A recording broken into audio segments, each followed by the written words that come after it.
jump into the data real quick and just see what's going here.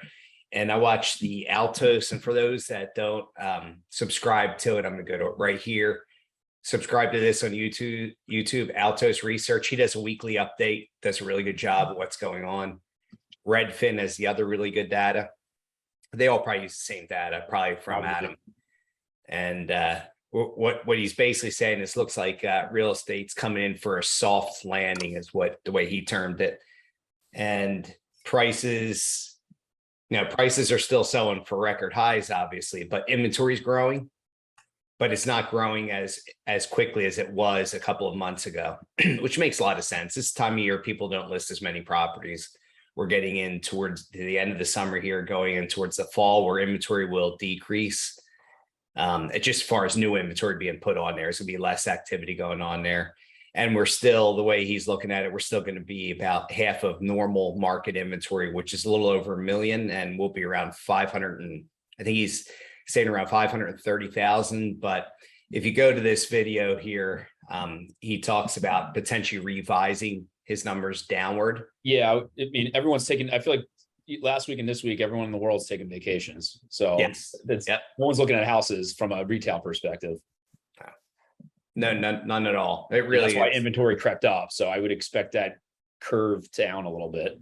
And it's normal. He talks about it too. It's like normal this time of year is when we get that increase, and then it goes down into the fall and into the season, into the holiday season, and then creeps back up again February, March, April timeframe, and that's the the early spring part there. So it's looking solid. That one of the big reasons that it's looking okay too is because the rates have been pretty flat for the past 3 months, if you think about it, right? Or dropped a little bit.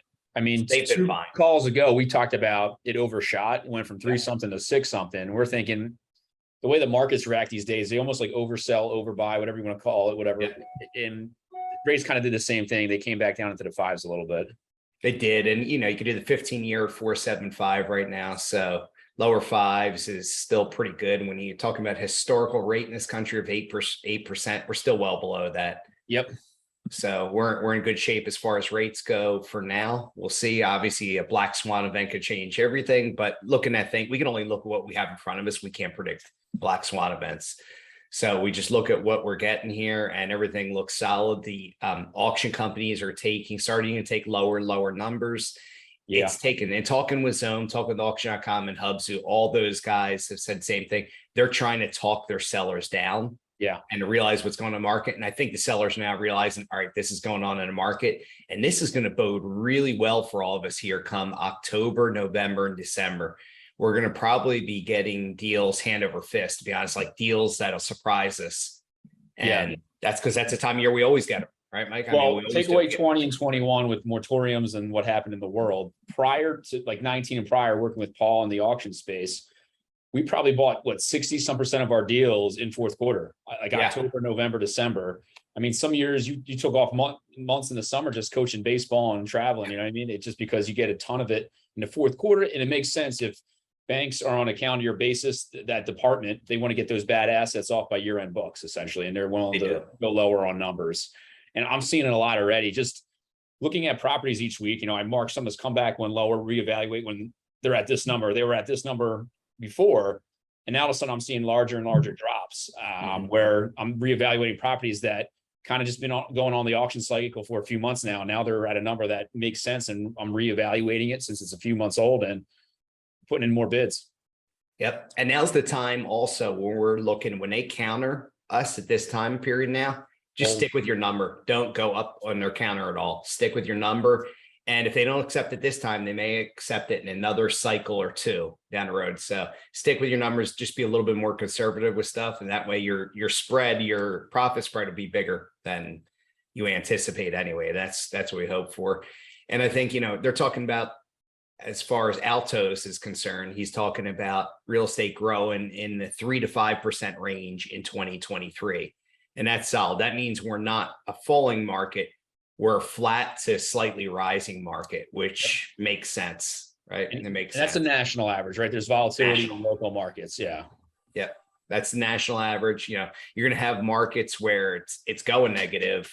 And like I could see Illinois, the inventory is really growing in Illinois, and we're doing deals in Illinois right now. And I think we're going to have to probably back off that a little bit. Yeah. And watch these markets that are really increasing inventory back away from them, because that's going to drop numbers. The ones where there's still a shortage of inventory, like in the Sun Belt for the most part, it's looking pretty solid. I actually just got an email from Trend, or not Trend, whatever the new thing is. We have like Bright MLS. Yeah, I still call it Trend, but yeah, it's Bright MLS. Yeah, me too. I'm the same old habits. It's been around for forever. But all the counties are showing increased inventory for the first time. So that's a marker there for the Northeast. Their inventory is increasing for the first time in a while. So we're going to start seeing flattening numbers there, not declining numbers yet, but flattening numbers. It's going to take a little while, for numbers to go negative, and for it to go negative, you'd have to have big job losses, which we're not having. Luckily inflation came down ever so slightly, so we're getting some positive things in the economy, which is great, which is what we want and hope for, because we don't want to go into a quickly declining market. We want it to be a little more even keel. That way people can react slower, better, and less panicky. Yep. So yeah, I guess to recap all this data, things are good still. A lot of inventories and where it should be. You got to do another 2x at least to get to a normal market. Auction company prices are becoming more reasonable, whether they're getting pushback from the auction companies or they're getting antsy. So there's more and more stuff for us to bid on, and it's heading into the fourth quarter, which historically, take away the last 2 years, has been the most wonderful time of the year with REOs. Absolutely. No, look, good old Christmas song in there. Most wonderful time of the year, right? Yeah.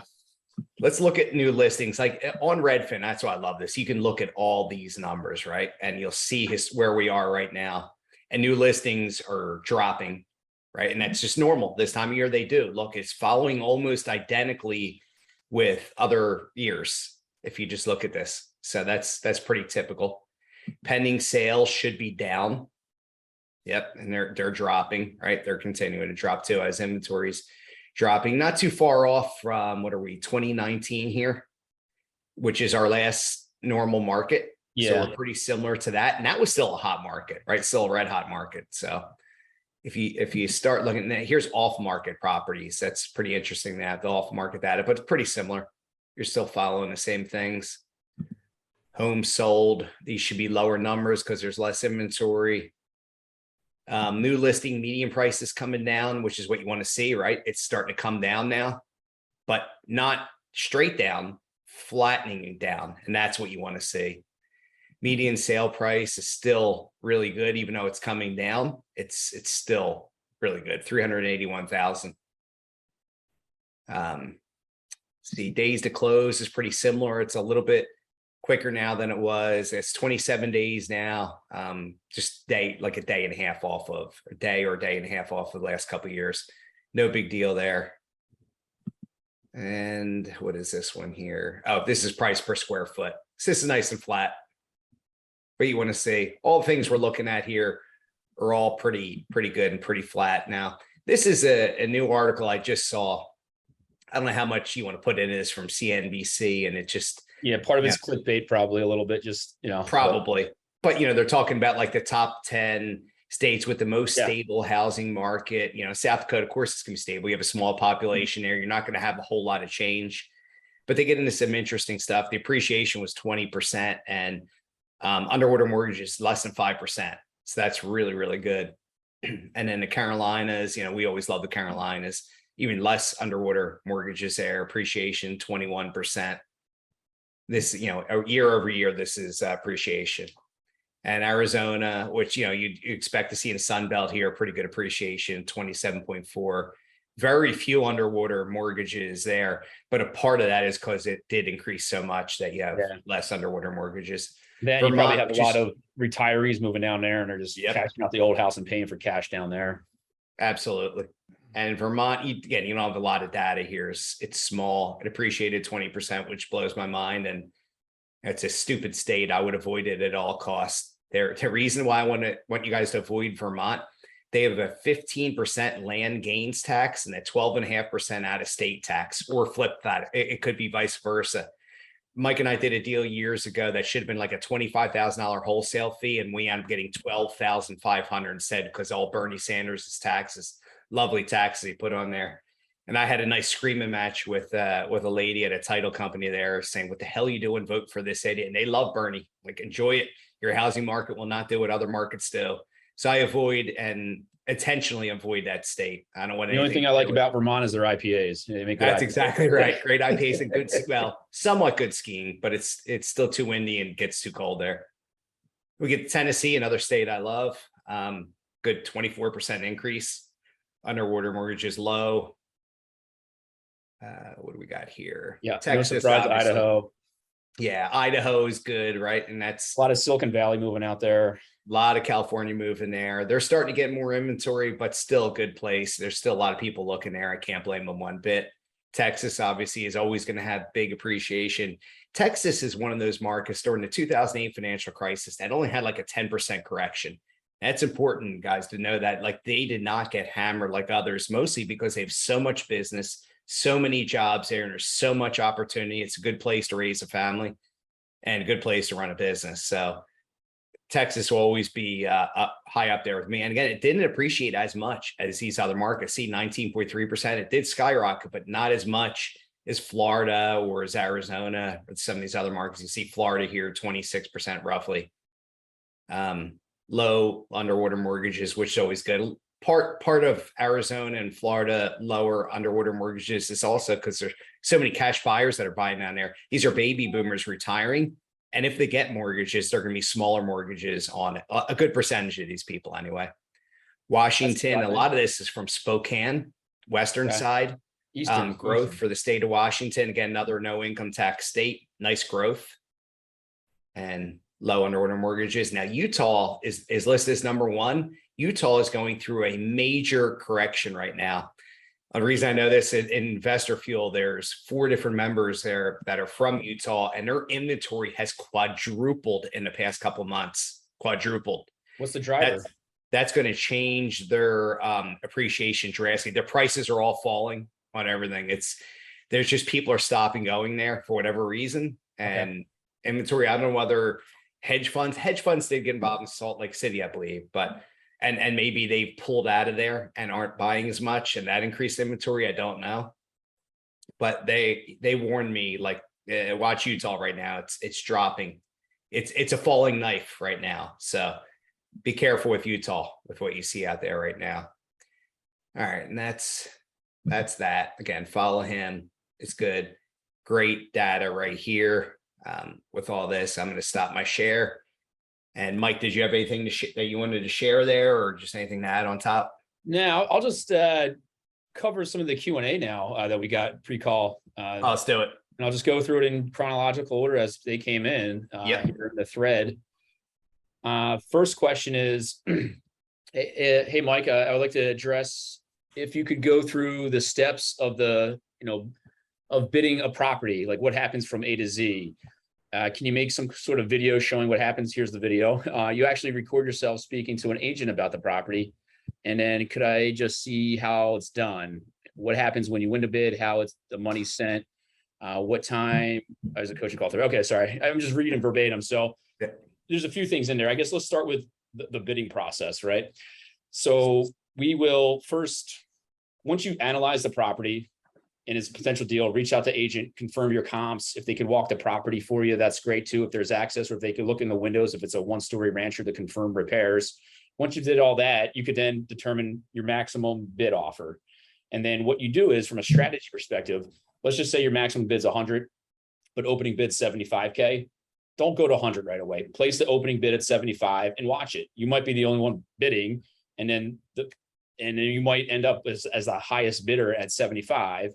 If that's less than the bank's reserve and it's really far off from the reserve, they might not even contact you, and it's just going to go back on auction again. If it's close enough to the reserve, they might counter you behind the scenes with an email saying, hey, I can't do 75, but we're going to counter you at 90, let's just say. And that's probably a bad example because your max bid's 100, but let's just say they counter at like 130 or something like that. And I would recommend you just stick to your number at that point, even if your maximum bid's higher. And then from there, it's just kind of like a cat and mouse game where it's going to come back on auction. If the good news is, if you're the only one bidding, over time, you'll notice it's just going to go lower and lower and lower and lower until it's going to meet a number that makes sense for you to buy, which is hopefully less than your maximum allowable offer.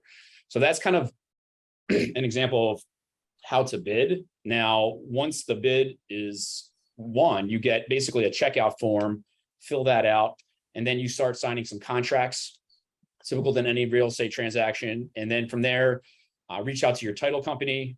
And you usually have what 2 to 3 days to wire, 2 to 3 business days to wire earnest money deposit. The acronym people use is EMD for that. So that's how the contract to EMD works. And earnest money deposit is going to vary by property. Sometimes it's 5%, sometimes it's 10%, sometimes it's a few $100. It's going to vary. Every property is different, and it's whatever the seller wants on that property. So far, Paul, did I miss anything there as I was covering? You covered everything beautifully. So that gets you to the earnest money deposit process. Now, if you during this time period, you might have 20 some more days to close. Usually it's a 30-day close. Sometimes they want 21 days. So at this point in time, it's get your funding lined up if you haven't already. So if you're going to use an asset-based lender, you're going to send them any renovations that you're going to make. They're going to do some property evaluations on their side. If you have a private lender set up where you're not going to like an asset-based lender, it's a lot easier. You don't have to do all that work. And you just got to get your private lender ready, have them wire the funds, create the promissory note for them, et cetera, to your title company for closing, whenever that is. And then once you close, it's just a few document signing towards the end. And congratulations, you own a house. And then that's when you could start to rehab if you're going to rehab the property. If you're just going to buy it and relist it on the MLS, that's when you're going to contact a listing agent that you've already had contact with to get it up on the MLS.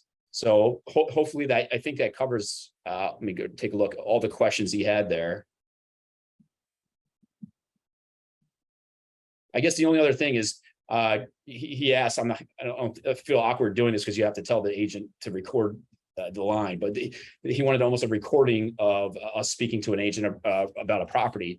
And really, we created a video on that, on the importance of talking to agent. And the things you really want to get from the agent are, once you identify it has potential, kind of ask them, what is the as-is value of the property? So if I bought it and relisted it as is on the MLS with you, the person you're talking to, what do you think it will go for? And then from there, you talk about if it's a minor rehab potential, let's just say it's a 1990s, 1980s style house, it's livable. So if you put in new flooring, new paint, new kitchen appliances, new countertops, and maybe spruce up the vanities in the bathrooms, you're talking 20, 30 some $1,000s there, potentially the size of the house. What could that sell for from an after repair value? So if a fully renovated house is going for 300, what I just described, something in the middle there, might be going for 2 something. So if you're seeing comps for that, get confirmation from the agent as well, and have them support that phone conversation as well. So usually they'll send us comps through like they call it a CMA. So is it a competitive market analysis report, and it has a lot of comps in the area. So that's essentially how the phone conversation goes with the agent. And a lot of times if there's interior access to property, we ask them, if it's potential deal, like ask them to walk the property for us.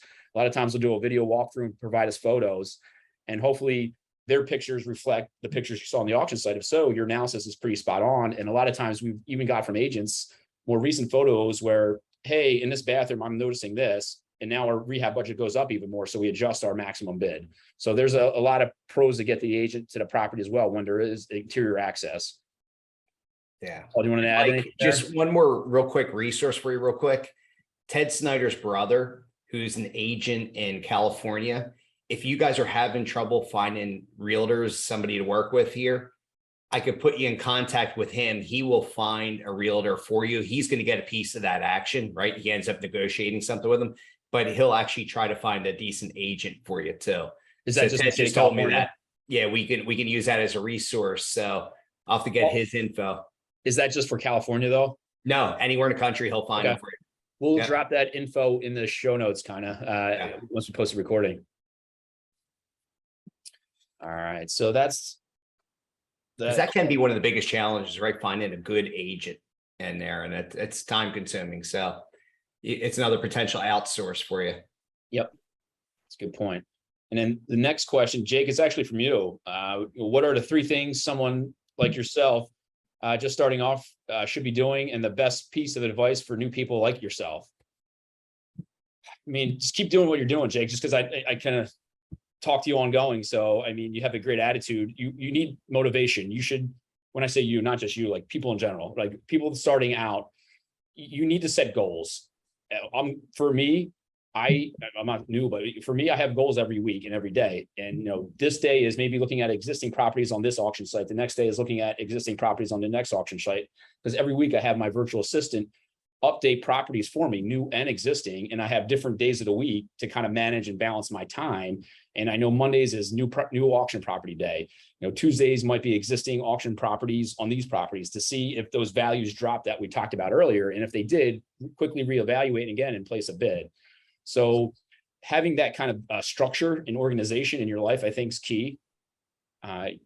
Organizing your thoughts on a Google Sheet, Excel file, or Notepad if it's yourself, or even like a Slack channel. Like, I think Slack's great. You just create an individual property thread for yourself to have all your notes, and you could kind of paste in there the profit analysis on a deal, on what to bid on. That way you could go back to it quickly by searching for the property. That's a pretty good organizational tool. And if you don't have a virtual assistant doing it on your own, I recommend getting one. There's plenty out there for the $5 to $10 range across the world that could do a lot of what I would say, if you have any repeatable minuscule task that you could get off your plate, I would video screen document that step by step, kind of walk through it like you're talking to a fourth grader. And from there, once that's documented, save that somewhere to like a unlisted YouTube channel or Loom or whatever you use. And you could share that with your virtual assistant. That way, non-high dollar value tasks or administrative work tasks, you could outsource to virtual assistants, freeing up peace of mind and time for you each week. So should I be looking at other auction sites as well besides Zome? Or you can. We look at a bunch, me and Paul. Okay. It pays to focus on one, kind of get comfortable with one, and then maybe migrate to the other. Or if you're, for one reason, like I'll do multiples, is I'm looking at a particular area. Let's just say I'm looking at Columbia, South Carolina. So then I'll target it potentially on all the platforms to see what the inventory is in Columbia, South Carolina on each of these platforms, right? So that would be one way to do it. Another thing that's super important for you guys to do continuously is when you're looking at properties, comp them, evaluate them, just get more and more comfortable with comping and coming up with values. Mike and I do comping literally every single day. We're constantly coming up with values on different properties. So that's something that you'll never stop doing. And you just get better and better and better as you're doing it. Say you're looking at a 3-bedroom, 1.5 bathroom, 1,200 square foot ranch on 1/3 of an acre. When you put your search criteria in Zillow, you want to try to make that match as closely as possible. 1,000 to 1,500, 3 bedrooms to up to 2 bathrooms type deal.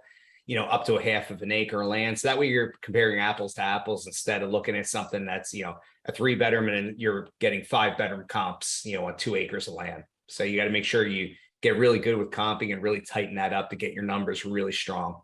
Yeah, it's a good point. And I think I'll add to that. A lot of times I see newer folks, they almost skip the analysis step and they'll reach out to an agent right away and rely on their comps. And to Paul's point, they're not always comps sometimes. Yeah. And the deal isn't really a deal this half the time. It's once you get the information back from the agent and actually did the analysis, you could quickly see it's starting bids here. You got to be all the way down here. So I feel like people jump the gun sometimes and go out to the agents first, where maybe actually look at the property first real quick to see if it's like a skip or, hey, this seems high, I'll come back when lower. That way you save yourself from time from having to find some agents. That's how me and Paul operate. We actually look at them first and quickly identify, further review, reach out to an agent, skip, or kind of come back when lower. Yep. Where I see a lot of people just go to the agent and blindly rely on the agent. Whereas my thought process is do my analysis first, then reach out to the agent. And then when the agent's numbers come back, trust but verify. Right. Make sure that they are comps. Don't just go off of what they say, things like that, because they're agents, local agents in the market. A lot of them are good, but they're not all 100%. Right. Yeah. Kind of see if their numbers are jiving with your numbers, right? Exactly. Yeah. That's the trust but verify. I'll never just blindly go off of an agent's analysis. I'm going to check Zillow to confirm what they're showing me. And sometimes I've seen comps from agents, they'll just send me something and I don't know what they filtered on, or they just filter on everything and it's not really comps. I have a 1,500 square foot 3-bedroom house. Why are you sending me stuff in the 2000s on the other side of town? And then I'm like, I'm not going to go through this comp report. It's just too messy. So that's like another issue sometimes I've noticed with agents in the past. You have to be more, specific on what you're trying to comp for them sometimes. That's so important, Mike. That's super important. And one of the reasons being that you want to really know this data is because let's say you're looking at an area where, it could only be 5 miles wide, this area you're looking at, but there could be 2 different school districts and one is superior, one is not as good. And you'll see prices in that superior one, obviously much higher than the other one. And if you're pulling comps, if you're in a weaker school district, you're pulling comps from the superior one, you're screwing your comps up. Yeah. You're not getting accurate data. So there's really important stuff like that. Yeah. Even in good sized cities, like, we're not talking like major cities, but like second tier cities, like we look at sometimes. If you see like major highways or major roads, your comp shouldn't be on both sides of the major road. You should stick to your side because sometimes it's literally the other side of the tracks. You don't know what you're getting on the other side. Great example, like in major cities, you go over one block, price values could be $200,000 less. It could be night and day. So same thing for even mid-sized cities. If I try to stay within major road boundaries, even though if I don't know the area, just to narrow search to find something more comparable, more local. Yeah. Okay, that's good. When you're calling the agents, do you tell them right away you're an investor? Yeah, I mean, I have in the past. Yeah. Paul, what have you done? I have too. Yeah, I have too. And sometimes, I'll tell them that I'm a licensed agent, just so I can get the lockbox code if need be, right? I'll tell them what state I'm a licensed agent in, right? Because it's important that you're licensed in that state to get the lockbox code. But yeah, I'll tell them you're an investor, what you're looking to do. What repairs are needed on this property? What would it take to bring it up to snuff to be able to resell it? And they're always going to say, well, it depends on what kind of rehab you do. I'm like, all right, let's assume I'm doing it rent ready. Here's one, that's a rent ready price. So you're doing basic upgrades.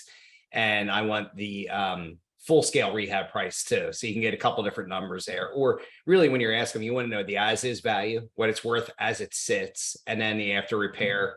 And whichever one they want to give you there. After repair generally means full scale rehab, but that you'll have an idea then. And at least when you're going to sell it and market it to other investors, you'll have the after repair value number to give to them. And then you got your as is value there.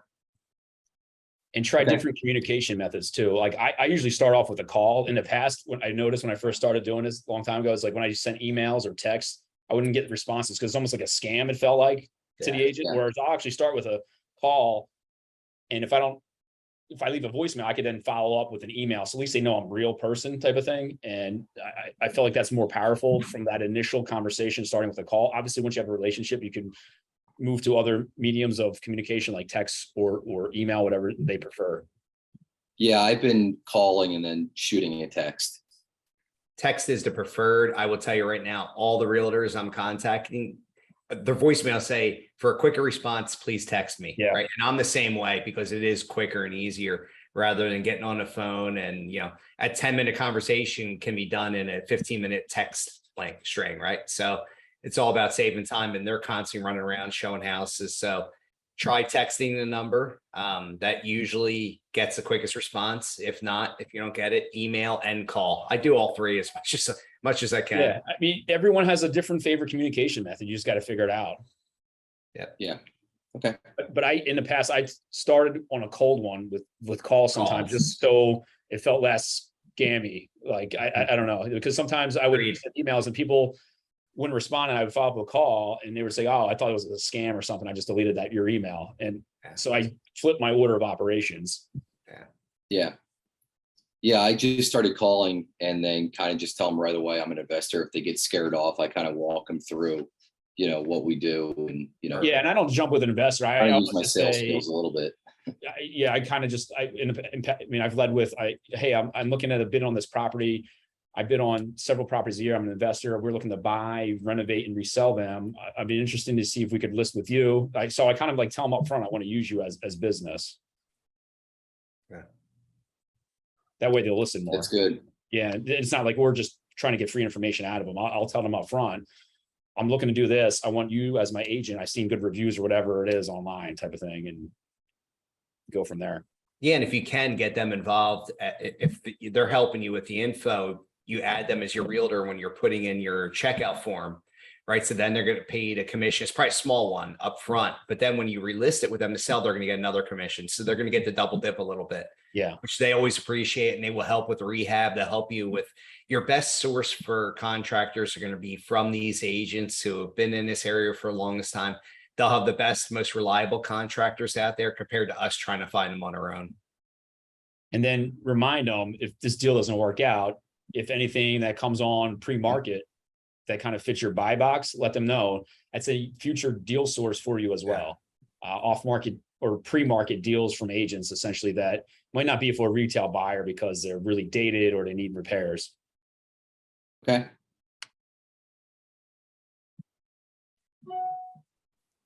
Monty, you have any questions there? I see you're in the call. I'm going to call you out. Good.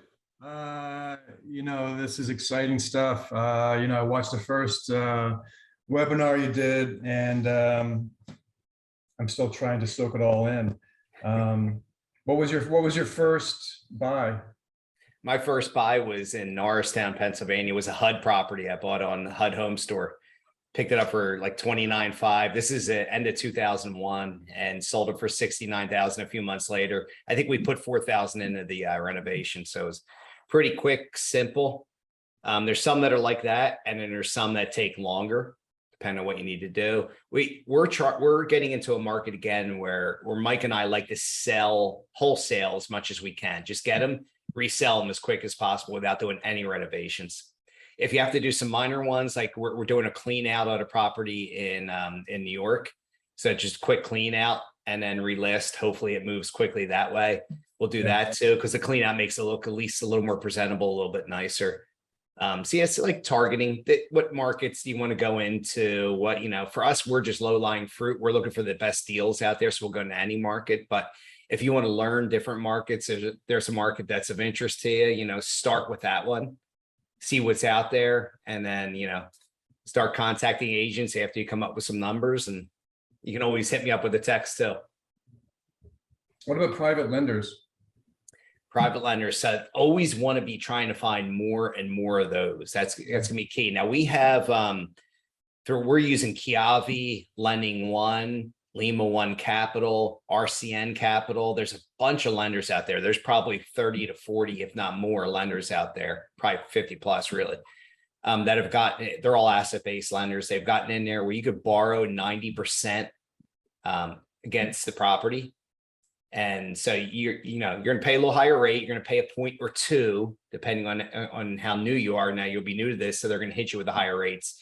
More points, obviously, in the beginning, unless you JV'd with us. So if you wanted to do a joint venture with us, Monty, you would be able to get the benefit of my financing rate. However, you would have to split the profit too. So, Well, yeah, that's something but that's something where if you wanted to do that, we could do it, and we kind of walk you through it a little bit easier, so you understand the whole process. It's a simpler way to do it. So it depends what you want to do, you know. And then we have a bunch of individuals and then we also have a bunch of individuals that aren't these asset-based lenders that lend for our deals. Yeah, right. it's always finding them, and Monty, just searching for people out there who have money, letting them know that what you're doing in real estate, you've been a lender for the longest time, right? You know, you've been in the mortgage industry. Yeah. So you understand the business. For you, this is not a leap into anything, right? You understand this business already, so you have an advantage over a lot of other newer people. I'm scared straight right now, you know.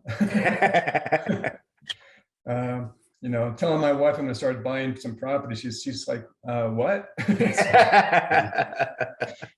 So, you know, I got to get on these websites, and you know, I'm going to, you know, hit you guys up and review the deals before I do anything. You know, my son is chomping at the bit right now to get in on this. Love it. Yes, And, start with one site, one state, get comfortable, and then add from there. Whether if you want to, just like Paul said earlier, if you just want to focus on a specific area, then go to multiple auction sites and just pick that area. And if you don't care where you buy, then maybe just stick with on auction site and add states to that, because they'll see your name more. And once you do a few deals, you kind of, they get to know you better. Right. Yeah, and Monty, I can get you set up as a VIP buyer on Zoom.com and on Hubzu.com. So that way you don't have to worry about putting that minimum bid requirement where that bid deposit hold. So I can get you connected on those. That'll help get you started. There's 2 different sites you can use and just navigate and look through different properties. Hubzu is going to have probably more inventory. I'm not 100% positive, but they probably will. They have pretty much most of the listed inventory out there, listed on the MLS, meaning. But they also do have some unlisted stuff. And then Zome has a mixture. And then always check auction.com. You're in California. If you want to look at California, you're probably looking at more Eastern California and Northern, where the pricing is a little bit better. Yeah. Right now, there's so much competition in your area. You're in the LA area, right? See, Yeah, just outside of LA in Calabasas. It's you got a ton of competition out there, a ton of competition. Same with San Diego. So Sacramento is on fire right now too. That's where a lot of people are moving up there. 2020, Paul, we did one outside of Fresno, I remember. We did. Yep. So there's deals out there, but check other states, hit any target states you want, New Jersey too. So if you want to look at New Jersey, absolutely jump on that, those markets, and you probably know realtors in the different markets there as well that could help. Yeah. And we're here. Yeah, I'm gonna need a little hand holding to start off. Oh, totally understand. Yeah. Not a problem. Thanks, guys. You got it. Anyone other questions from anyone on the call? Looks like we answered. Did you go through that entire list there? I did, yeah. Beautiful. Beautiful. I think that's it. Just be ready, guys, for what's coming up here in the next, starting in September, October, November, December, and into January. There's spillover. Yeah, there's going to be a lot of good deals out there. So don't chase a falling knife. Stick to your number, and they'll eventually come to your number because they want to get rid of these things. And there'll be a time where you tell them no, and they'll come back to you. And then you just keep bidding it and keep bidding it lower and lower and lower. It's a patience game with this. And inventory is growing on all the sites, and they're expecting a lot more in Q4. From what Zome is telling me, they're expecting quite a bit more in Q4. So is auction.com. So good news for all of us. That means they're going to dump their old stuff. As soon as they get the new load of inventory, they're going to really dump the older age stuff. And then they'll work on the newer stuff. So be ready for it. There's gonna be deals to be had. It'll be exciting times. So you just don't block me if I just try to hit you up too much, okay, Paul? Oh, just hit me up whenever you need to. Text me. You got my info. Yeah. All righty, guys. If nothing else, then we'll call this one actually, by the way, I'm trying to get RCN Capital on. So I'm hoping we had a good conversation with them last week. Yeah. Yeah, we're trying to, they're hopefully going to be able to create a product for us for this group, a mortgage product. So we're working on it with them. We'll keep you posted on when that goes. As soon as that does, we'll bring them on for a quick call too.